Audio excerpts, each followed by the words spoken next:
दोस्तों आज के हमारे इस वीडियो का टॉपिक सोलर पैनल के ऊपर है। दोस्तों जब भी हम हमारे घर पे सोलर सिस्टम को लगवाना चाहते हैं तब हमारे सामने सबसे मुख्य दो सवाल खड़े हो जाते हैं। नंबर एक सवाल यह रहता है कि हम ऑन ग्रिड सोलर सिस्टम लगवाएं या फिर ऑफ ग्रिड सोलर सिस्टम लगवाएं। इसके अलावा दूसरा सवाल यह रहता है कि हम जो सोलर का जो पैनल लगवाएंगे वो हम मोनो लगवाएं या फिर हमारे पास दूसरा एक और ऑप्शन होता है, वो होता है पॉली सोलर पैनल। तो इन दोनों में से हम कौन सा लगाएं?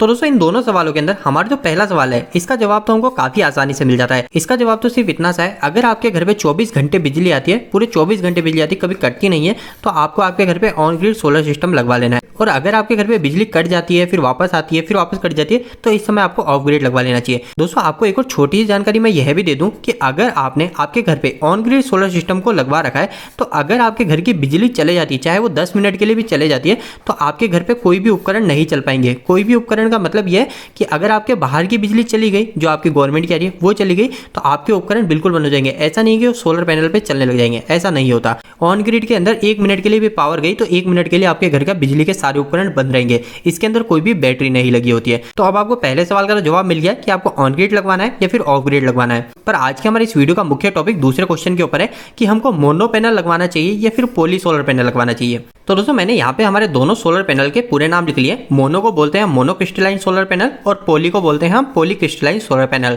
इसके अलावा हमारा एक और सोलर पैनल आता है, वो आता है थिन फिल्म सोलर पैनल। ये थिन फिल्म सोलर पैनल तो हम बिल्कुल भी नहीं लगाते हैं। ये थिन फिल्म सोलर पैनल इसलिए नहीं लगाया जाता क्योंकि इसकी जो है इसकी एफिशिएंसी काफी ज्यादा कम है, और जो सोलर पैनल को हम सजेस्ट करते हैं वो पूरा का पूरा खेल एफिशिएंसी के ऊपर ही होता है। अभी इस वीडियो के अंदर आप काफी अच्छे से इस चीज को समझ जाओगे। तो दोस्तों सबसे पहले हम मुख्य चीज के ऊपर आ जाते हैं कि आखिर इन दोनों में महंगा कौन सा है, मतलब किसकी प्राइस ज्यादा है और किसी कम होती है। तो दोस्तों हमारा जो पॉली क्रिस्टलाइन सोलर पैनल होता है ये हमारा सस्ता होता है, जबकि मोनो क्रिस्टलाइन होता है ये हमारा महंगा होता है। अब ये कितना महंगा होगा कितना सस्ता होगा, तो जो पॉली क्रिस्टलाइन सोलर पैनल होगा ना, ये आपको करीब 100 वाट पे 500 रुपए से 700 रुपए तक आपको सस्ता पड़ जाएगा। तो अगर आप आपके घर पे 1 किलोवाट का सोलर पैनल लगवाते हैं, अगर वो आप पॉली लगवाएंगे तो आपको 5 से 7 हजार रुपए कम देने पड़ेंगे, जबकि मोनो क्रिस्टलाइन 1 किलोवाट का सोलर पैनल आपके पॉली के मुकाबले 5 से 7 हजार रुपए महंगा होगा। इसके अलावा दोस्तों दूसरी चीज ये है कि हम कैसे पहचानेंगे, जैसे हमारे सामने दोनों सोलर पैनल पड़े तो हम इसको कैसे पहचानेंगे कि वो मोनो है या पॉली है। तो दोस्तों इसको पहचानने के हमारे पास में दो तरीके हैं। सबसे पहला होता है इसका कलर देख के।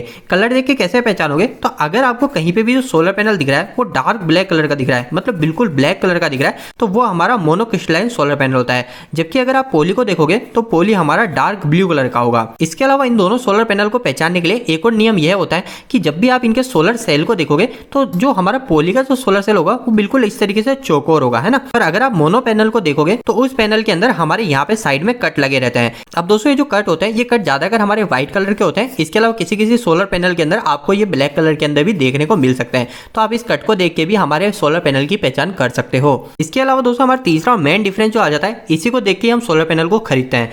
तो दोस्तों तीसरा डिफरेंस है हमारा एफिशिएंसी के ऊपर।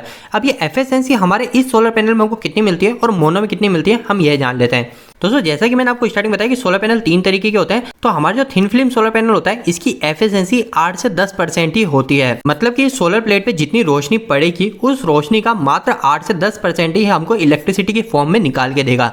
इसलिए इसका चलन आज के समय बिल्कुल तरीके से बंद हो चुका है। अब हमारे पास दो बच जाते हैं, एक पॉली और एक मोनो। तो हमारा जो पॉली क्रिस्टलाइन सोलर पैनल होता है इसकी एफिशिएंसी हमारी 14% से लेकर 16% तक आती है। ये हमारी सोलर कंपनी के द्वारा स्टैंडर्ड बताई गई है। जबकि हमारा जो मोनो क्रिस्टलाइन सोलर पैनल होता है इसकी जो एफिशिएंसी बताई गई है वो बताई गई है हमारी 20% से 22.6% तक। अब दोस्तों अगर इसकी एफिशिएंसी कम है तो इसकी एफिशिएंसी से हमको नुकसान क्या हो रहा है, क्योंकि हमारे पैसों की तो हमारी सेविंग हो रही है, 5 से 7 हजार रुपए हमारे स्टार्टिंग में बच रहे हैं लगाने से पहले, पर हमको इससे फायदे या फिर नुकसान क्या है। क्योंकि दोस्तों अगर हम शॉप पे लेने जाते हैं तो हमको यह बताया जाता है अगर आप ऐसी जगह इलाके में रहते हैं जहाँ पे हमारी धूप कम आती है तो आपको वहाँ पे मोनो क्रिस्टलाइन सोलर पैनल को लगाना चाहिए, और अगर आप कहीं धूप वाले इलाके में रह रहे हो जहाँ पे अच्छी सूरज की रोशनी है तो वहाँ पे आपको पॉली क्रिस्टलाइन सोलर पैनल लगा देना चाहिए। तो दोस्तों इसके पीछे कितना सच है, तो दोस्तों हमारी कंपनियों का कहना बिल्कुल सही है, पर असलियत में इसका मतलब क्या है आपको यह पता होना चाहिए। तो दोस्तों अगर आप किसी ऐसे इलाके में रहते हैं जहाँ पे हमारे धूप कम पड़ती है और अगर आप वहाँ पे पॉली क्रिस्टलाइन सोलर पैनल को लगा लेते हैं तो ऐसा नहीं है कि सोलर पैनल आपको बिल्कुल भी बिजली नहीं देगा, बिल्कुल जीरो आपको बिजली देगा, ऐसा बिल्कुल भी नहीं होता है। आपको जो भी हमारा पॉली क्रिस्टलाइन सोलर पैनल देगा उससे थोड़ा सा ज्यादा, उससे कितना ज्यादा, तो उससे आपको यहाँ पे दिख रहा है ये आपको 6 से 7% ज्यादा बिजली हमको दे देगा। कौन सा सोलर पैनल? हमको मोनो क्रिस्टलाइन सोलर पैनल दे देगा। तो इसलिए ही कहा जाता है अगर आप किसी ऐसे इलाके में रहते हैं जहाँ पे हमारा वेदर खराब रहता है, जहाँ पे हमारी सनलाइट पूरी नहीं मिल पाती, वहाँ पे आपको मोनो क्रिस्टलाइन सोलर पैनल लगा लेना चाहिए, क्योंकि यह सोलर पैनल आपको पॉली के मुकाबले 6 से 7% ज्यादा इलेक्ट्रिसिटी को दे देगा। और दोस्तों अगर आप 6 से 7% को लॉन्ग टर्म में जाके सोचेंगे तो हमारा सोलर पैनल 25 साल के अंदर हमारे 5 से 7 हज़ार रुपए से कहीं ज़्यादा हमारी सेविंग कर देगा। तो दोस्तों ऐसा कुछ भी जरूरी नहीं है कि आप धूप वाले इलाके में रहते हो तो आपको ये सोलर पैनल लगवाना है, अगर आप बादल वाले इलाके में रह रहे हो यहाँ ये लगवाना है। अगर आपको आपके सोलर पैनल ज़्यादा एफिशिएंसी मतलब ज़्यादा आउटपुट चाहिए, आपको बिजली बिल में ज़्यादा सेविंग चाहिए, तो आप मोनोक्रिस्टलाइन लगवा लीजिए, वरना आप पॉलीक्रिस्टलाइन पे जा सकते हो। इसके अलावा दोस्तों कई लोगों के मन में इसकी लाइफ को लेकर भी चिंता रहती है कि हमारा मोनोक्रिस्टलाइन और पॉलीक्रिस्टलाइन की लाइफ क्या होती है। तो दोस्तों हमारे जो दोनों सोलर पैनल है, इन दोनों की लाइफ जो होती है वो बिल्कुल इक्वल होती है। ऐसा कोई डिफरेंस नहीं है कि हमारी किसकी लाइफ ज्यादा होगी और किसी की लाइफ कम होगी। बस हमारा जो फर्क पड़ जाता है वो पड़ जाता है हमारा एक स्पेस के ऊपर। अगर आप आपके घर पे 1 किलोवाट से 2 किलोवाट का सोलर पैनल लगवाएंगे तब तो आपको इतना डिफरेंस नहीं पता चलेगा, पर अगर आप कभी बड़ा प्लांट को स्टेब्लिश करवाना चाहते हैं तो उस समय आपको साफ पता चल जाएगा। अगर आप पॉली सोलर पैनल को लगवाते हैं तो आपको ज़्यादा एरिया मतलब ज़्यादा जगह की जरूरत पड़ती है, जबकि आप मोनोक्रिस्टलाइन सोलर पैनल को लगवाते हैं तो आपको थोड़े कम एरिया की जरूरत पड़ती है। तो दोस्तों आज के इस वीडियो के हमने क्या जाना, हमारा जो पॉली सोलर पैनल होता है इसकी जो एफिशिएंसी होती है वो 14 से 16% होती है, जबकि हमारा मोनोक्रिस्टलाइन सोलर पैनल की 20 से 22.6% तक इसकी हमारी एफिशिएंसी होती है। और हमारे मोनोक्रिस्टलाइन सोलर पैनल की एफिशिएंसी 6% ज़्यादा होने के कारण अगर हम इस सोलर पैनल को क्लाउडी एरिया में लगवाते हैं तो हमको थोड़े से एम्पियर और वोल्टेज में फर्क मिलेगा। और दोस्तों अगर मैं आपको थोड़ा रफली आइडिया दूं कि हमारे कितने एम्पियर में फर्क पड़ेगा, तो अगर हमारा mono solar panel cloud area में 8 एम्पियर तक दे रहा है तो हमारा जो पॉली सोलर पैनल होगा वो क्लाउडी एरिया में आपको 7.60 एम्पियर तक दे देगा।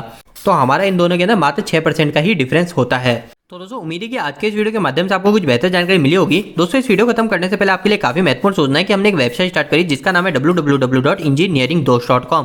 दोस्तों इस वेबसाइट पे आपको काफी अच्छे हिंदी में इलेक्ट्रिकल और मैकेनिकल से जुड़े आर्टिकल मिलेंगे, और आपको यहाँ पे जो भी आर्टिकल मिलेंगे वो इतना आसान शब्दों में होंगे कि यहाँ पे कोई 8वीं या 10वीं क्लास का लड़के भी जाकर इनको पढ़ते हैं वो भी अच्छे से इलेक्ट्रिकल मैकेनिकल को समझेंगे। तो दोस्तों एक बार हमारी वेबसाइट से जरूर जुड़िए। इसके लिए आप गूगल पे जाकर सर्च मार सकते हो इंजीनियरिंग दोस्त, और आपको वेबसाइट कैसी लगी हमें कमेंट बॉक्स में कमेंट करके जरूर बताइएगा। दोस्तों आपको यह वीडियो कैसा लगा, इस वीडियो को लाइक करके जरूर बताएं। अगर आपको कोई भी सवाल इस वीडियो के प्रति इलेक्ट्रिकल जुड़ा तो आप मुझे नीचे कमेंट बॉक्स में कमेंट करके पूछ सकते हैं। इलेक्ट्रिकल वीडियो अगर आप हिंदी में देखना पसंद करते हैं आज ही हमारे चैनल को सब्सक्राइब कर लीजिए। आज के लिए इतना ही, धन्यवाद।